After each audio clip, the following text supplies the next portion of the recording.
ओम नमो भगवते वासुदेवाय नमः। प्रिय भक्तों, माघ माह के कृष्ण पक्ष की अमावस्या को माघी अमावस्या या मौनी अमावस्या कहते हैं। इस साल मौनी अमावस्या 9 फरवरी को है। मौनी अमावस्या का हमारे ज्योतिष शास्त्र में बहुत अधिक महत्व है। इस दिन किसी पवित्र नदी में स्नान करने के बाद में दान करना बहुत ही ज़्यादा शुभ माना जाता है। कहते हैं मौनी अमावस्या पर पवित्र नदियों में स्नान करने के बाद दान करने से पुण्य फलों की प्राप्ति होती है। इस दिन मौन व्रत करने का एक अलग विधान है। हालांकि गृहस्थ लोगों के लिए दिन भर मौन रहना थोड़ा मुश्किल होता है। ऐसे में गृहस्थ लोग पूजा पाठ करने के बाद में अपना मौन व्रत खोल सकते हैं। इसके अलावा शास्त्रों में मौनी अमावस्या के कुछ ऐसे कार्य दिए गए हैं जिनको करने से आपको बचना चाहिए। तो आज के वीडियो में हम जानेंगे मौनी अमावस्या की व्रत कथा और ऐसे कुछ कार्य जिनके करने से आप कई गुना ज़्यादा फल प्राप्त कर सकते हैं। आपका जीवन जो है बहुत ही ज़्यादा सुगम और सफलतापूर्वक आप बिता सकते हैं। साथ में आप लोगों के परिवार को भी हर कष्ट से बचा सकते हैं। तो वीडियो को अंत तक देखिएगा, चैनल को सब्सक्राइब कर लीजिए और वीडियो को लाइक कर दीजिए। तो आपको क्या करना है, इस दिन सुबह जल्दी उठकर गंगा स्नान करना है। अगर आप गंगा स्नान नहीं कर सकते तो आप जो नहाने का जल है उसमें गंगा जल मिला लें। स्नान के बाद में सूर्य देवता को अर्घ्य दें। ध्यान रहे स्नान करने से पहले कुछ बोले नहीं, अर्थात अगर आप मौन व्रत नहीं भी करना चाहते तो स्नान करने से पहले से आप बात करना बंद कर दें। सुबह उठें, एकदम मौन रहें। उसके बाद आप अपने दैनिक क्रिया के जो भी कार्य हैं वो करने के बाद में स्नान करें। स्नान करने के पानी में गंगा जल मिलाएं और बोलना नहीं है, मौन व्रत रखना है। और इस दिन ज़्यादा से ज़्यादा ध्यान करें, प्रार्थना करें व धार्मिक कार्य करें। इस दिन दान अवश्य करें, ज़रूरतमंद लोगों की मदद करें। निस्वार्थ कार्य करने से इस दिन शुभ फलदायी आपको वह रहता है। मौनी अमावस्या के दिन मैंने आपको जैसे कि शुरू में बताया, गंगा जल अगर अपने नहाने के जल में मिलाते हैं तो उससे आपके शरीर और आत्मा दोनों ही शुद्ध होते हैं। इस दिन हो सके तो आप उपवास रखें, अगर नहीं कर सकते तो कोई बात नहीं, एक समय भोजन करें। इस दिन मांस मदिरा का सेवन तो बिल्कुल नहीं करना चाहिए। तामसिक भोजन का सेवन नहीं करना चाहिए। इस दिन केवल शुद्ध शाकाहारी सात्विक भोजन करना चाहिए।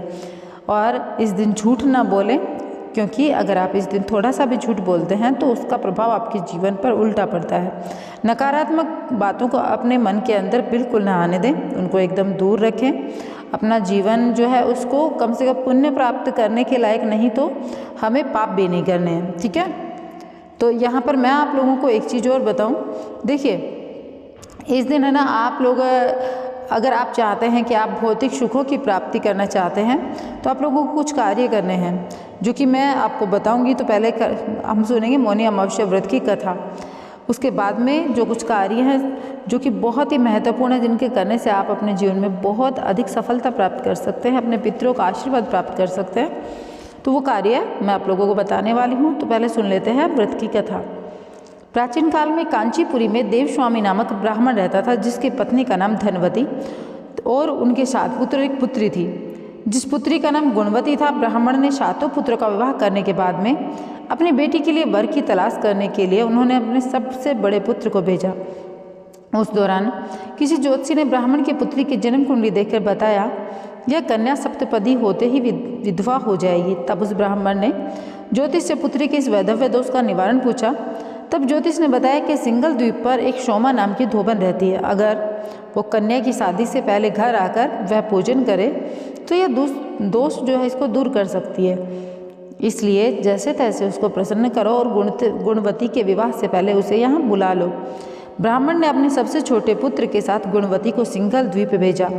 तब देवस्वामी का पुत्र अपनी बहन को साथ लेकर सिंगल द्वीप जाने के लिए सागर तट पर गया, लेकिन सागर पार करने की चिंता में भाई बहन एक वृक्ष की छाया में बैठ गए। उस वृक्ष पर एक घोंसले में गिद्ध का परिवार रहता था और उस समय घोंसले में केवल गिद्ध के बच्चे थे, जो कि उस भाई बहन के क्रियाकलापों को देखकर पूरे दिन से अपने माँ का इंतजार कर रहे थे। शाम को जब गिद्ध के बच्चों की माँ आई तो उन्होंने भोजन नहीं किया और अपनी माँ से कहा, नीचे 2 प्राणी भूखे प्यासे बैठे हैं, जब तक वे कुछ नहीं खाते तब तक हम भी नहीं खाएंगे।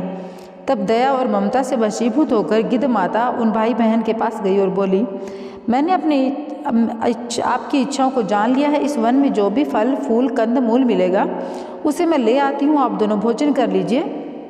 मैं सुबह आप दोनों को सागर पार करा के सिंघल द्वीप की सोमा तक पहुंचा दूंगी। गिद्ध माता की सहायता से दोनों भाई बहन सोमा के घर जा पहुँचे और रोजाना वे प्रातः उठकर सोमा के घर का झाड़ पोछा कर देते, लीपना कर देते। एक दिन सोमा ने अपनी बहुओं से पूछा कि हमारे घर कौन बुहारता है, कौन लीपता है, कौन पोतता है। तब सभी बहुओं ने कहा कि हमारे अलावा और कौन बाहर से इस कार्य को करने आएगा। लेकिन सोमा ने कहा कि तुम लोगों ने आज तक तो नहीं किया, अब कहाँ से करने वाली हो, पूरे दिन लड़ाई झगड़ा करती रहती हो।